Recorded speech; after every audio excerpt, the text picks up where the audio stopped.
Приветствую уважаемых подписчиков и гостей нашего канала. Перед просмотром ставьте лайк, подписывайтесь на канал и не забывайте нажимать на колокольчик.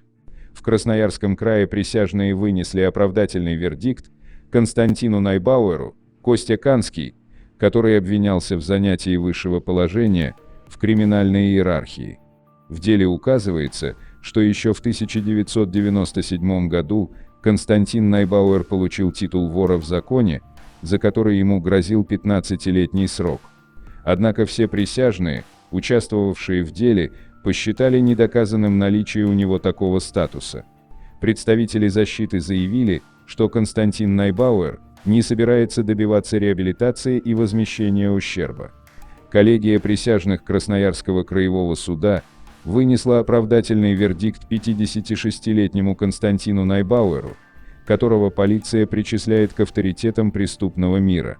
Утром председатель судебного заседания Игорь Назаров обратился к присяжным с напутственным словом, напомнив в нем позиции сторон-участниц процесса. Затем 8 присяжных заседателей удалились в совещательную комнату, где им предстояло ответить на 3 вопроса. Доказан ли факт занятия обвиняемым высшего положения в преступной иерархии, виновен ли он в этом преступлении, заслуживает ли снисхождения. Примерно через 40 минут присяжные были готовы огласить вердикт. Они, как рассказали в краевом суде, единодушно посчитали, что вина подсудимого в получении титула вора в законе не подтверждается доказательствами. Остальные вопросы, поставленные перед присяжными заседателями, отпали сами собой. Суд объявил Константина Найбауэра оправданным и отменил ему домашний арест. Чтобы не столкнуться с журналистами, бывший обвиняемый с адвокатом вышли на улицу через запасной выход. «Я такое решение ожидал с самого начала. Если человек невиновен, он не должен быть привлечен к уголовной ответственности. Поэтому в прениях я четко ориентировал присяжных, чтобы они принимали решения именно исходя из жизненного опыта, объективно оценивая доказательства, которые представляла органы следствия и сторона обвинения. Суд присяжных у нас в стране пока еще остается тем институтом, благодаря которому люди могут рассчитывать на справедливое решение», заявил адвокат Олег Пантила, отметив, что все обвинение строилось только на общих фразах, без каких-либо конкретных доказательств. Защитник добавил, что его доверитель не намерен добиваться реабилитации и возмещения вреда. Право такое у него есть, но он подавать не будет. Он мне сказал: «Я претензий к государству не имею, пусть это будет на совести тех, кто на нем, может быть, хотел заработать звание или продвинуться по карьерной лестнице», отметил адвокат. Ожидается, что 16 сентября суд вынесет по делу приговор.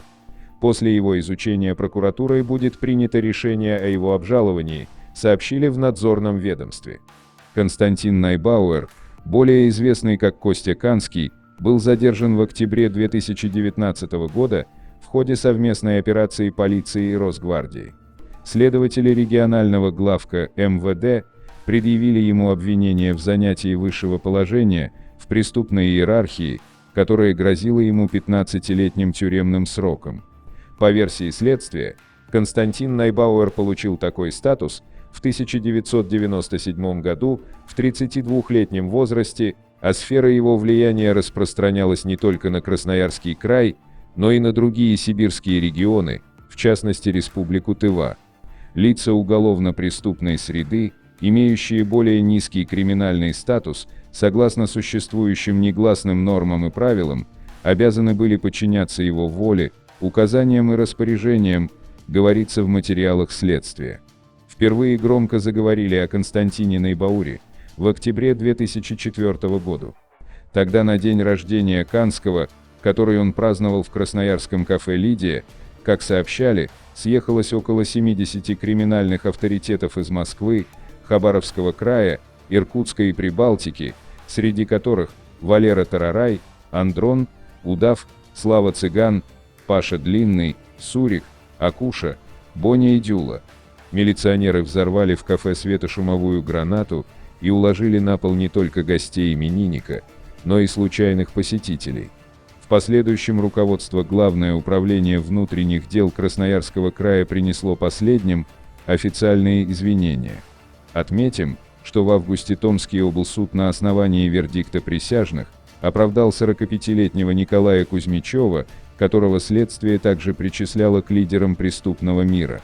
Прокуратура обжалует приговор в вышестоящем суде.